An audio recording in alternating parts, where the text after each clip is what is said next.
Nous continuons à parler de Babylone la Grande. Quelqu'un a demandé tantôt si j'étais pour par la suite parler de la bête ou de l'Antichrist. J'ai dit non.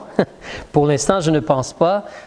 Comme je mentionnais la dernière fois, c'est seulement que le Seigneur m'a mis à cœur de parler de Babylone la Grande.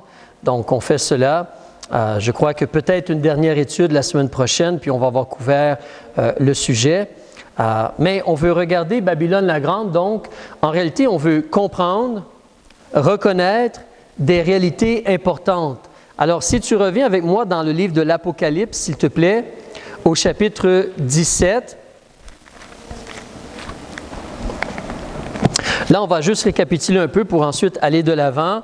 Comme on l'a vu même dernièrement, nous répétons des fois, on en a besoin.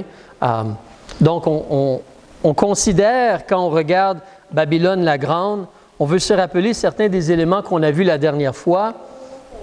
Alors, Babylone la Grande, c'est une organisation, c'est un système, et on a vu, si tu regardes au verset 5, c'est écrit en gros caractères, Babylone la Grande, c'est la mère des fornicateurs et des abominations de la terre. Donc, de cette organisation-là vient l'adultère ou la fornication spirituelle, le fait de vouloir adorer autre chose que le vrai Dieu. Adorer des statues, des démons, parce que derrière les faux dieux ou les statues, il y a des démons, et le diable. Donc, adorer autre chose que Dieu. De elle aussi provient, c'est la mère de, donc de elle provient les choses abominables. Elle a une influence, c'est comme si les choses abominables viennent de elle. Elle a une influence.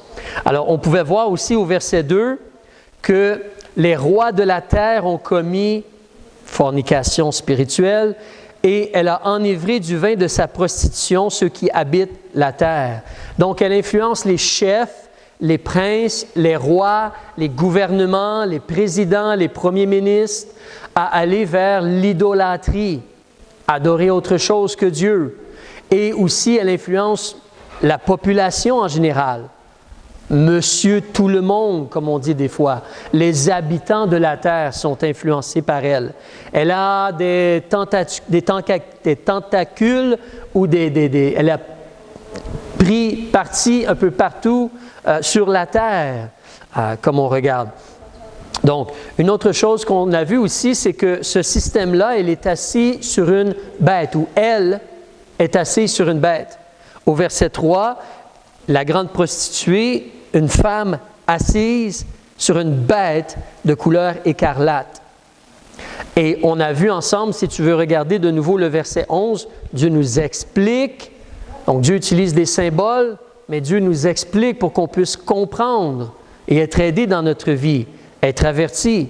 On te dit au verset 11 que la bête qui était et qui n'est plus est elle-même un 8e roi. Et elle vient des 7 et s'en va en perdition. Donc, la bête, c'est comme un roi ou un royaume. D'accord? Alors, c'est le système, Babylone, justement, le système est assis, est transporté, est aidé par un roi, un royaume, un gouvernement comme des pays, un empire, dans ce sens-là. Il est influencé par cela. Excusez-moi. On va parler de son châtiment, mais juste avant, si tu regardes avec moi aussi le verset 8, s'il te plaît. Verset 8, on nous parle encore de cette bête-là. C'est un royaume ou un empire. La bête, au verset 8, on te dit que la bête que tu as vue, elle a été et elle n'est plus. Elle doit monter de l'abîme et s'en aller en perdition. Et les habitants de la terre dont les noms ne sont pas écrits dans le livre de vie, dès la création du monde, s'étonneront en voyant la bête. Car elle était et elle n'est plus, bien qu'elle soit. Ça a l'air un peu comme surnaturel, dans le sens que elle était dans le passé, elle n'est plus, mais en réalité, elle est encore. Et là, le temps nous manquerait peut-être ce matin, mais si tu as déjà lu le livre de Daniel, dans le livre de Daniel, il y a le roi Nebuchadnezzar qui fait un rêve. Et Dieu, à travers Daniel, explique le rêve. Et ce qui se produit, c'est qu'à ce moment-là, la nation d'Israël n'a plus la prééminence. ce n'est plus le trône de David qui a la prééminence sur la terre. Et c'est plutôt des empires païens ou non hébreux ou non du peuple de Dieu. Et donc, Babylone est venue en premier, puis d'autres empires. Et Daniel, donc, il explique la statue qu'il voit. Nebuchadnezzar voit une statue qui a 4 parties. La tête est en or, les épaules et la poitrine est en argent, le ventre et les hanches sont comme en cuivre, je pense, ou en bronze. Et ensuite, en fer, c'est comme les jambes et les pieds, ensuite, qui sont comme en moitié de fer et d'argile. Là, je le dis un peu simplement. Mais tu as donc 4 parties à la statue. Et ça, en réalité, c'est 4 empires qui se succèdent dans l'histoire du monde. Les Babyloniens, après cela, les Mèdes et les Perses sont venus. Après cela, l'Empire grec est venu. Et ensuite, tu as l'Empire romain. Et l'Empire romain, en réalité, l'histoire vous dit que c'est terminé, l'Empire romain. Mais ce n'est pas vrai. L'Empire romain est comme mort, mais encore là. Elle est là encore, l'Empire romain. Il est là encore, l'Empire romain. Parce que les deux jambes de la statue, lorsque l'Empire romain s'est séparé en deux, Byzantin et Rome, tu avais 2 empires. Après cela, tu as les 10 pieds dont on va parler, les 10 orteils dont on va parler dans quelques instants. Pas les 10 pieds, désolé, les 10 orteils dont on va parler dans quelques instants. Mais Rome est en réalité toujours très en vie, si on pourrait dire. Elle n'est plus, mais elle est en réalité. Il y a un changement qui s'est produit. Et il y a probablement des changements qui vont se produire encore. Mais l'Empire romain, après cela, la statue dans Daniel, si vous vous rappelez, il y a quelque chose qui se passe.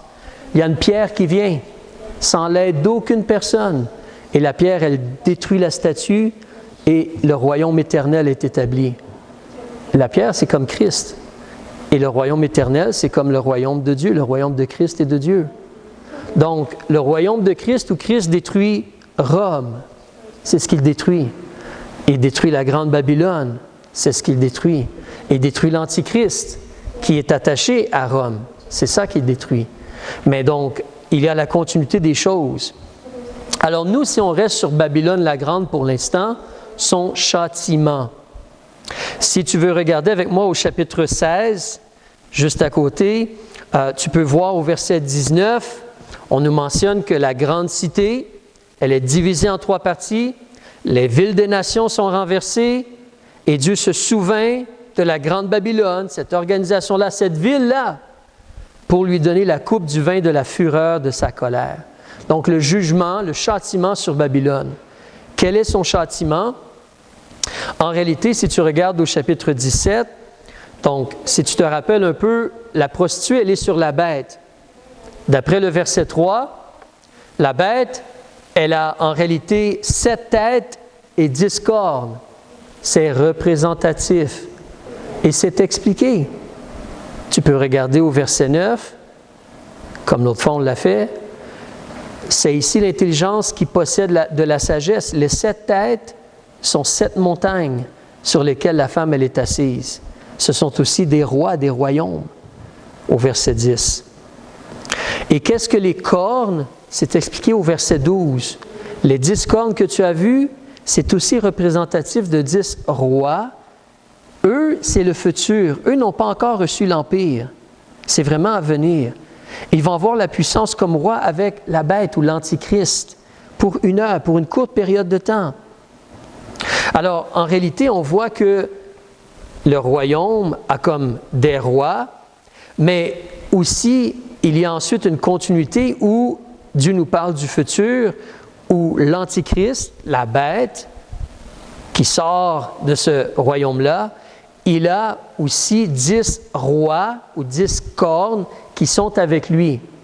Donc, ces 10 rois-là ou 10 cornes, c'est eux qui vont agir contre la grande prostituée. Si tu descends au verset 16, on t'explique que les 10 cornes, on a vu les 10 cornes, c'est 10 rois.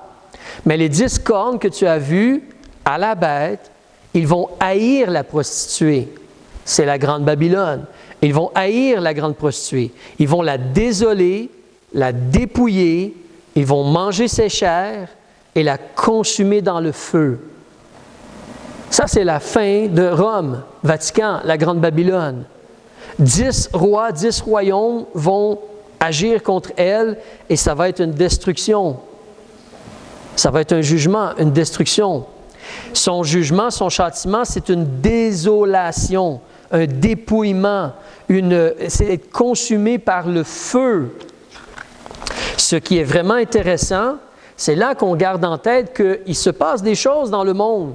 Et les gens font des choses. Et les gens influencés par le diable ou par des démons font des choses horribles et mauvaises dans le monde. Il semble qu'ils ont la liberté de faire ce qu'ils veulent avec leur royaume ou leurs armées. Mais Dieu est sur son trône. Et Dieu va juger. Et le plan de Dieu va s'accomplir.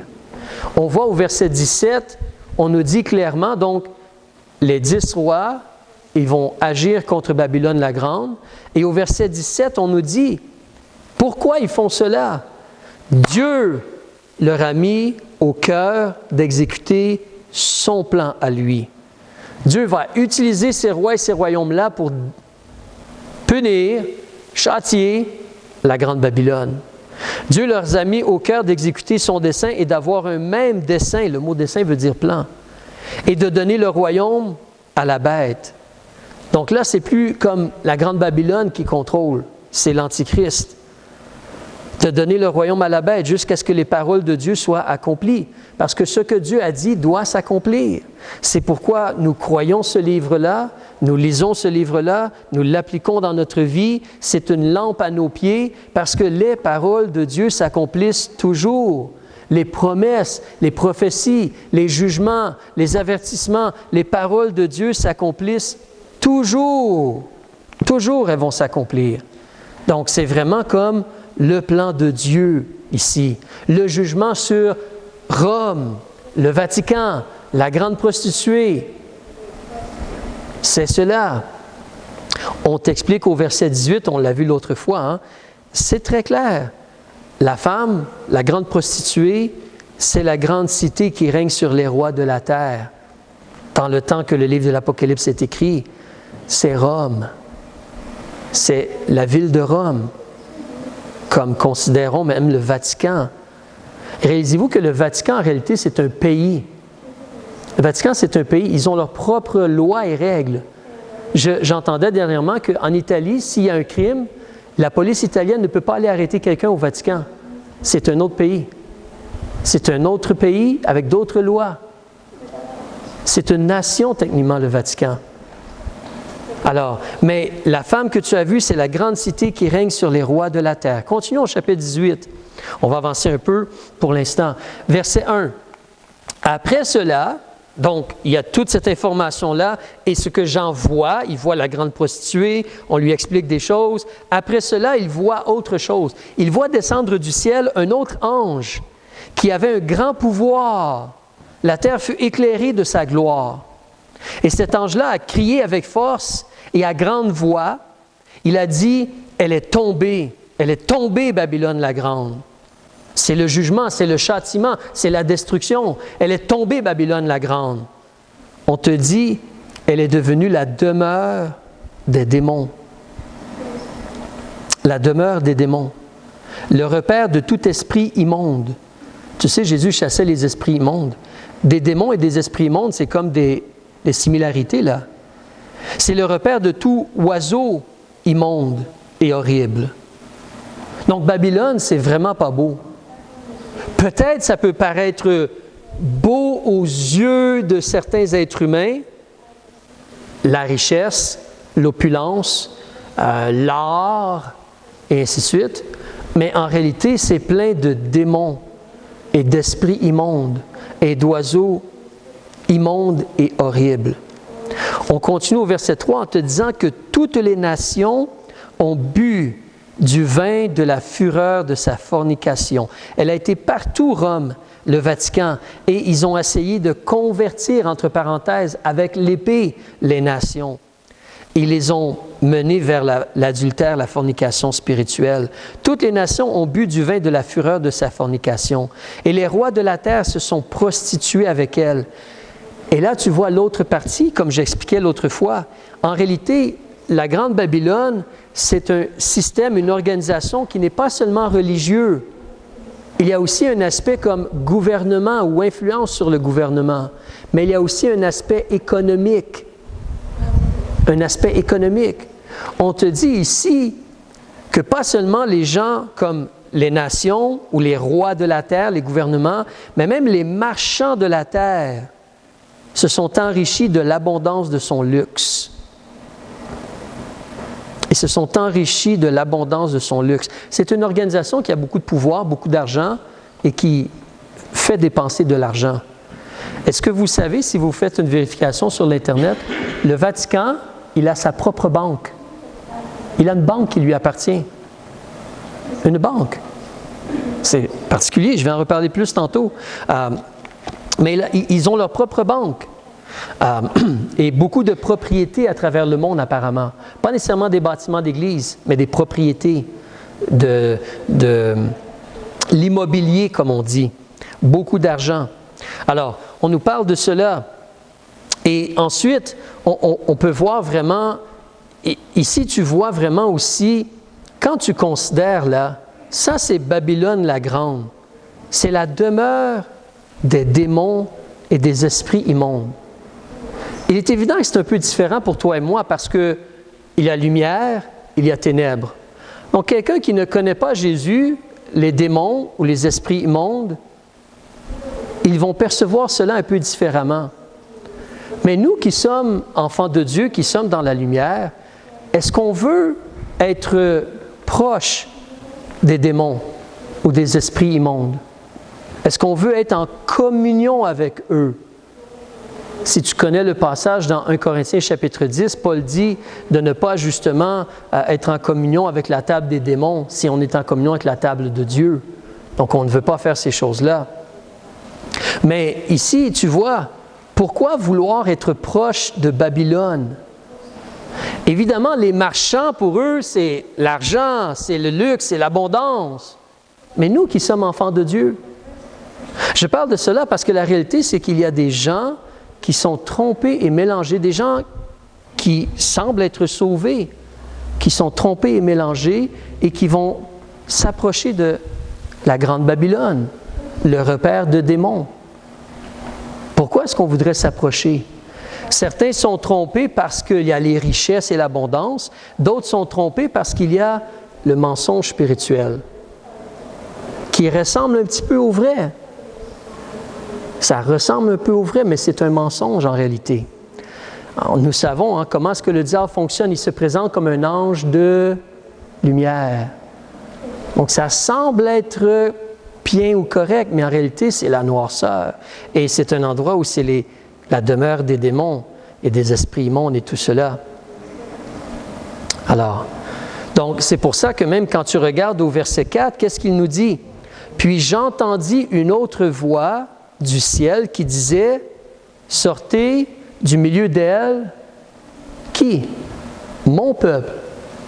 C'est qui le peuple ici? C'est comme le peuple de Dieu, là. C'est comme les gens qui connaissent Dieu.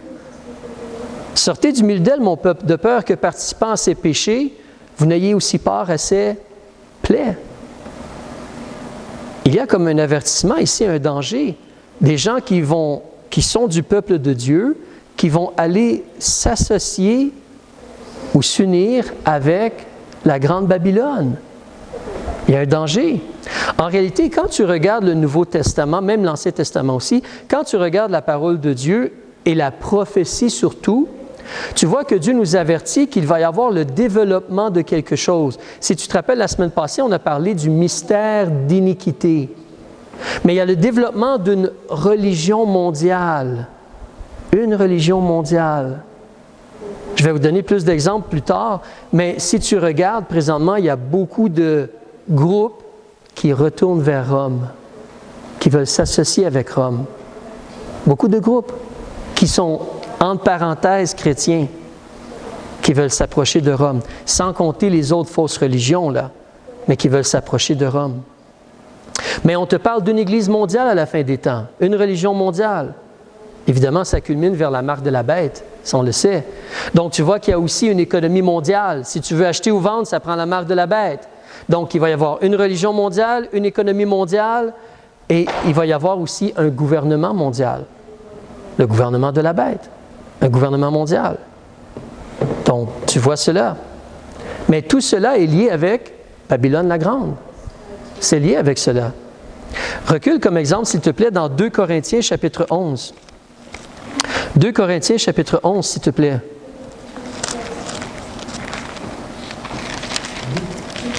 On va débuter au verset 1, s'il te plaît.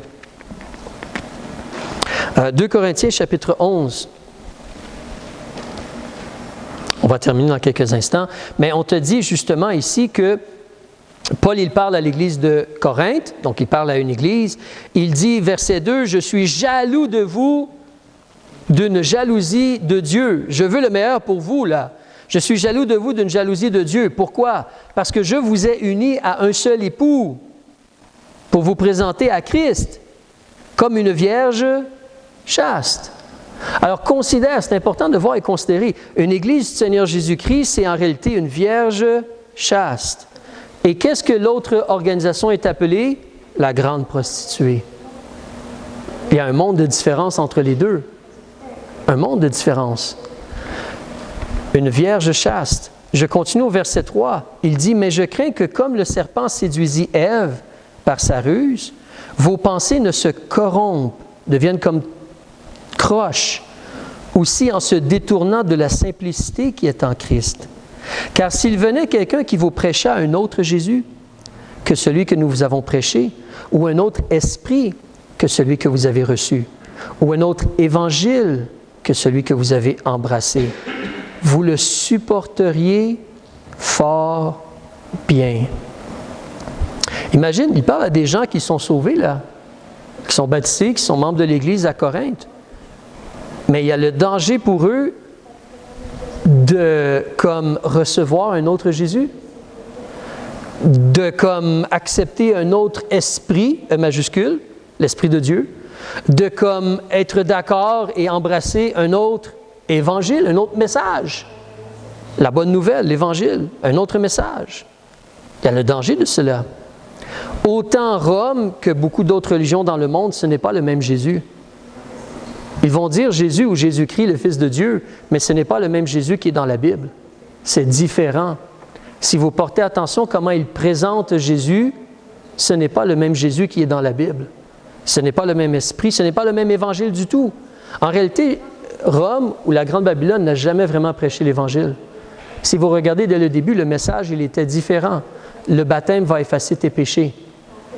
Dès les années 300, 400, il parlait de cela. Ce n'est pas le message de l'Évangile. C'est différent. Donc, mais en réalité, on a ce danger-là. Et tout cela, comme je dis, en réalité, c'est quand même pour nous un avertissement. Quand on compare une vierge chaste, la grande prostituée, où il y a des démons et des esprits immondes. Des démons et des esprits immondes.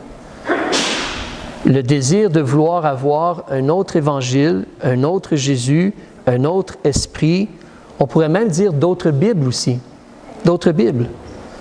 Mais le danger de cela, la réalité que justement, Paul il dit, étant rempli de jalousie pour vous, je vous ai unis à un seul époux.